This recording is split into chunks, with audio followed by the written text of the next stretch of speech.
performance punishment. What does these two words ring a bell in your mind? जब आप ये दो word सुनते हैं, क्या आपके दिमाग में ये आता है कि चलो किसी ने खराब परफॉर्मेंस किया है और उसको पनिशमेंट मिल रहा है? अगर आपके दिमाग में ये बात उठ रही है, तो let me tell you, performance punishment is not about bad performance and then getting punished. In fact, you will be astonished. Performance punishment is linked to high performers. इस बारे में और डिस्कस करेंगे इंट्रो के उस साइड।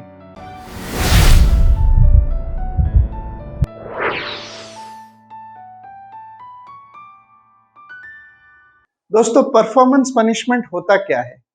जो high performers होते हैं वो जनरली जॉब पे बहुत सारी चीजें अचीव करते हैं। तो होता क्या है ये performance cycle, performance punishment cycle. So what happens is you pull off an almost impossible task, बहुत ही अच्छी तरीके से आप उसको कर लेते हैं। फिर यही टास्क जो है वो आपके लिए नया बेंचमार्क बन जाता है। So every time another activity और अनदर प्रोजेक्ट और another task is given to you, you will be compared against your last best performance. तो आप और मेहनत करते हैं कि आप इसको कैसे और बेहतर कर सकें। फिर क्या होता है कि आप इस साइकिल में पड़ जाते हैं और आप अपने आप को उस साइकिल से निकाल नहीं पाते, जहां पे आपकी खुद की high performance makes you a victim, your own, you become a victim of your own high performance. This is called performance punishment. Now naturally performing at job is a very good thing, so why am I calling it a performance punishment?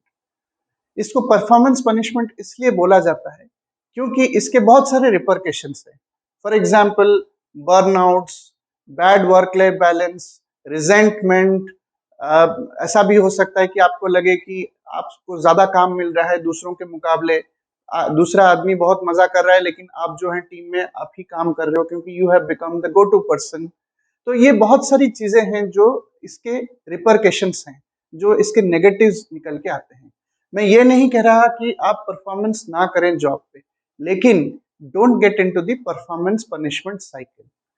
Now if you get into the performance punishment cycle, you need to figure out a way to get out of it. इस video में I will talk about 4 actionable points that you can internalize, which will help you to get out of performance punishment cycle without compromising on your personal performance, and this is extremely important. पहला action item, accept mistakes are going to be part of the work.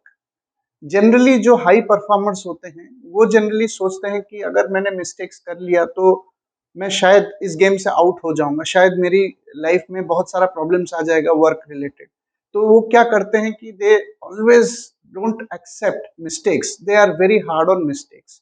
तो पहला चीज आप ये समझें कि mistakes तो होंगी ही आपके करियर में, लंबी करियर में बहुत सारे प्रोजेक्ट्स आएंगे, डिफिकल्ट, इजी, बहुत तरह के प्रोजेक्ट्स आएंगे, तो मिस्टेक्स तो होंगे ही। तो आप इन मिस्टेक्स को एक्सेप्ट करें, इनको गलत नजर से ना देख के इनको ऐसे सोचें कि ये आपके लिए एक, this is a learning opportunity for you, so try to learn from the mistakes. दूसरा एक्शन आइटम है सेट एक्सपेक्टेशंस। दोस्तों, एक्सपेक्टेशन सेट करना बहुत जरूरी है।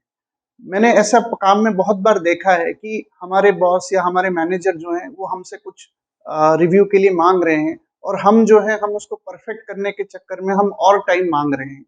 तो इसमें क्या होता है कि जो मैनेजर हैं उनकी एक्सपेक्टेशंस बढ़ जाती है from the output, and if it doesn't match that output that he is expecting, you are bound to face criticism.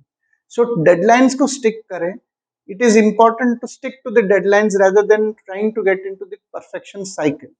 तो मैं ये बोलूंगा कि आप हमेशा जो काम आपको दिया जाता है उसके लिए एक्सपेक्टेशन सेट करें, टाइमलाइंस मीट करें और आप उसको इस तरह से बातचीत करके एक्शनाइज करें कि आपके बॉस जो हैं वो हमेशा would be in the loop to know what is to be expected at the end of the game. तीसरा एक्शनेबल आइटम जो है वो है communication with stakeholders. whoever is going to consume your work or whoever is going to benefit from your work, you need to be in constant communication with them. You need to tell them what are you working on, how far it is progressing, what is it that you will see in the next review, उससे क्या होता है कि जो आदमी है उसकी expectation भी सेट हो जाती है और उसको लगता है कि वो हमेशा कम्युनिकेशन लूप में है and he is also on top of things that you are working on. ये एक बहुत बड़ा एबिलिटी है। Most people don't do that. Most people when they get work they start working on it, put their heads down and then they start working on it without really considering कि communication कितना important piece है इस सारे arrangement. चौथा point, high performers बहुत ही ज्यादा self driven होते हैं और उनकी खुद की अपने से एक्सपेक्टेशंस भी बहुत हाई होती है। तो इस वजह से when there is a small failure और something that they can not do, some mistake that creeps in, they get extremely hard on themselves. So don't be hard on yourself. Mistakes तो होती रहेंगी, जैसे हमने पहले एक्शन आइटम में सुना था, बात किया था, मिस्टेक्स तो होती रहेंगी। Use this opportunity to learn more. लेकिन इस प्रोसेस में ये इंपॉर्टेंट है कि आप जानें कि आप अपने आप पे ज्यादा हार्ड ना हो। Don't be too hard on yourself.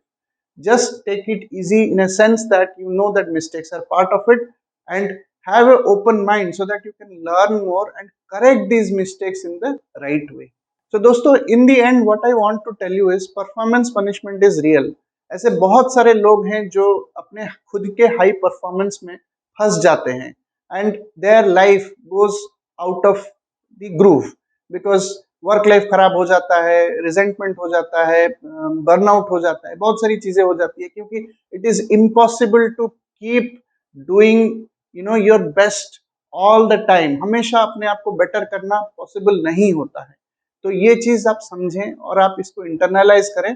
मैं ये बिल्कुल भी नहीं बोल रहा हूँ कि don't perform at job, you should perform at your best, but do things in a way, आप अपने आप को मिस्टेक्स के लिए ओपन रखें, एक्सपेक्टेशन सेट करें, सुपरवाइजर से मैनेजर्स को लूप में रखें, कम्युनिकेशन चैनल ओपन रखें, फीडबैक लें and last but not the least, go easy on yourself. अगर आप ये 4 स्टेप्स फॉलो करोगे, you will definitely be a high performer who will enjoy his work product and will have a very long career. Thank you so much for watching this today.